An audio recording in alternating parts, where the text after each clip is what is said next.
Hey everyone, Joe here from ActionX. Welcome to What's in the Tube, where it's ActionX's premiere show where we talk about things in the television sphere. Usually we talk about we review episodes of a TV show that's going currently on the air.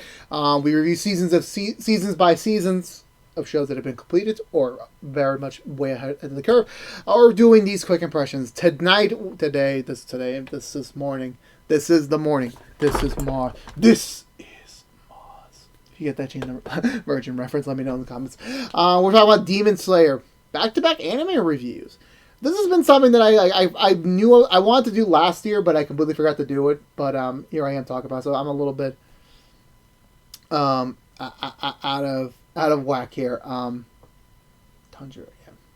Okay, so I'm a little bit. I'm thinking my man because I'm thinking on my mind because I just did the Food Wars quick impressions, which I was raving so much about, and then we're doing Demon Slayer. Okay, where do I start with this? I am very well aware that Demon Slayer is probably one of the biggest things to go on in Japan right now, because if you're unaware, there was a movie that came out in Japan last Christmas. It somehow became the highest grossing anime movie of all time. $400 million? What the frack? Like, I'm actually not joking with you. That is now the highest grossing anime movie worldwide. For $400 million. I am still flabbergasted. Like, I really am. Like, I thought it was a big achievement. Dragon Ball Super Broly reached $100 million. I'm like, damn, that's a huge accomplishment. Demon Slayer quadrupled that. And I don't even know how. Like, I watched this leads into my anime review. Like, overall, based quick impression, I thought it was good, but I didn't think it was that amazing. I mean, if you're unaware, Demon Slayer follows the story of this kid named Tanjiro who lives in this world of demons, and by accident. And again, if you're unaware, this is a quick impression, meaning that I am only spoiling up to episode 1.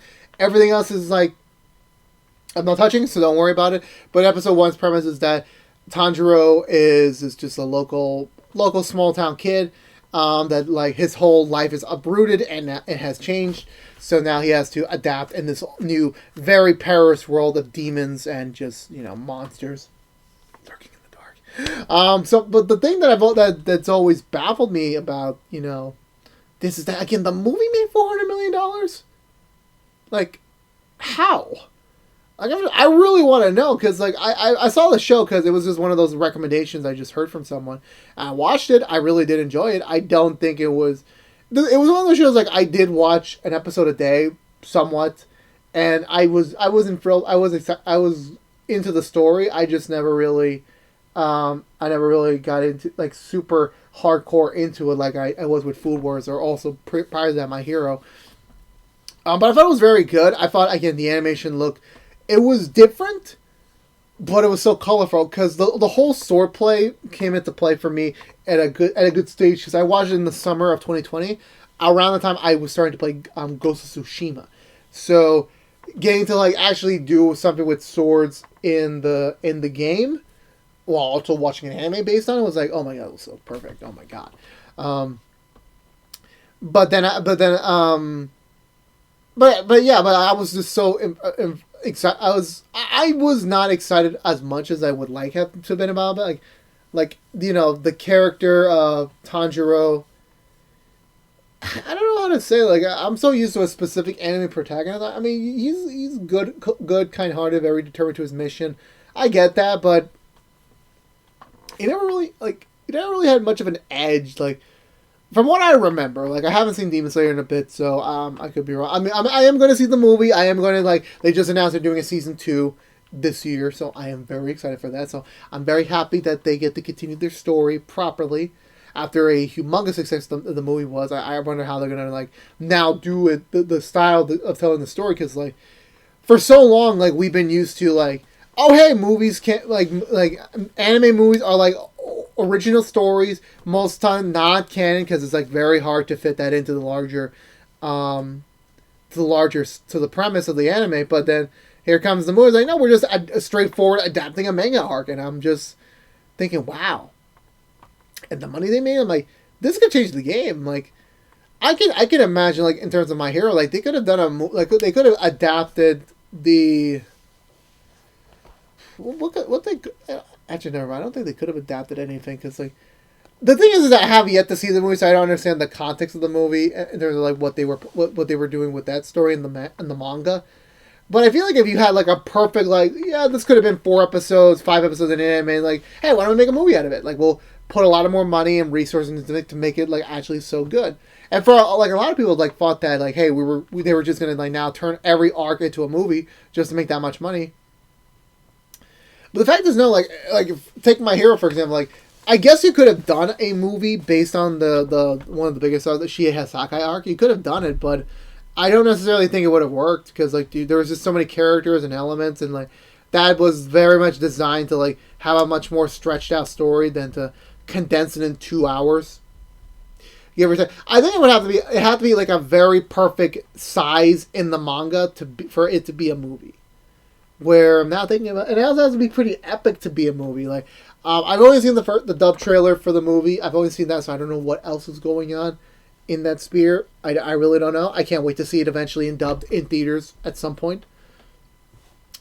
But what I was really excited about was that that it gets to keep going. Like I hopefully maybe when season 2 comes around, maybe I will have a better tune. Maybe I will be. But right now, for the time being, I like the setup for this. I felt like it was just on one of those like Destiny calls things that most animes tend to do to like set up the premise, which I really don't mind about this point as long as everything's good. I did enjoy like we eventually get like some side characters and they were like very funny, very like we're kind of forming like a mini Younglings Demon Slayer team, which is like pretty cool. Again, the animation is like freaking perfect, especially the fight scene, like the way they balance 2 different art styles. Sorry about that, very unprofessional. If you know what I'm talking about, you understand what I mean, and I'm like, oh my god, this is just so freaking good. This really is, and I would love. I actually would love to do like a spoiler-filled conversation about this and just really talk about like the layers that they put in this world. Like I really love the setup for this, and I think it was only because like I've only seen season 1, not the movie yet, or season 2, so hopefully I'll have a much more bigger understanding. And the manga's over, so it's a completed story, so can't wait for that. But until then, I think that's gonna for me. I'm gonna give this one 1.5 thumbs up. I would recommend it. You can find it on I think it's on Netflix. I believe it's Netflix. I think it's on Netflix. Yeah, they just added it on Netflix, so that's perfect time. So go check it out on Netflix right now. The movie's coming out in theaters soon, hopefully when things are safer, and season 2's on the way. So stay tuned for that. But I would recommend it for you to watch. It's pretty cool. So it's pretty cool anime. It's not part of my top 3 or 5, I believe, but it's pretty good. It's really good. Plus, I think I'm gonna get the Funko Pops for them because you know me already. I'm getting those pops. But again, if you're unaware, this has been a quick impression from What's on the Tube doing for Demon Slayer. If you want to know what we're doing overall on What's on the Tube, besides the quick impressions, normally on this time slot we will be doing the Rookie Season 3 episode reviews each and every Monday morning after a brand new episode on Sunday nights on ABC. And then post the next day on Hulu. We're also doing Nancy Drew Season 2 episode reviews each and every Thursday morning after a brand new episode on Wednesday nights on the CW, or for the next day on the CW app and CW.com. We also do Walker episode reviews each and every Friday morning after a brand new episode on Thursday nights on the CW, and then for the next day on the CW app and the CW.com.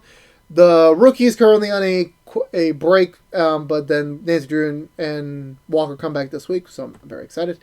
I do not know what I'm going to do next week per se. I have a rough idea what I want to do, considering the fact that we're on break for the Rookie for the entire month. So there will be tons of quick impressions to go up. Maybe I'll do more anime stuff. I've watched a couple other animes since then. Maybe I'll do another one next week. But if you're unaware, this has been What's on the Tube from ActionX. If you want to see more of us, please subscribe to ActionX on YouTube.com. Ring that bell for notification when our next episode review is live, which normally for What's on the Tube is every Monday, Thursday, and Friday mornings. Like, favorite, share this review if you want to. It does help us get it out there to other people who have yet to discover us, and also helps with the whole algorithm thing, or what. I don't know how that works. YouTube's very confusing. Also follow us on Twitter to be up to date on updates for the channel. Follow us on Twitch for any streaming stuff.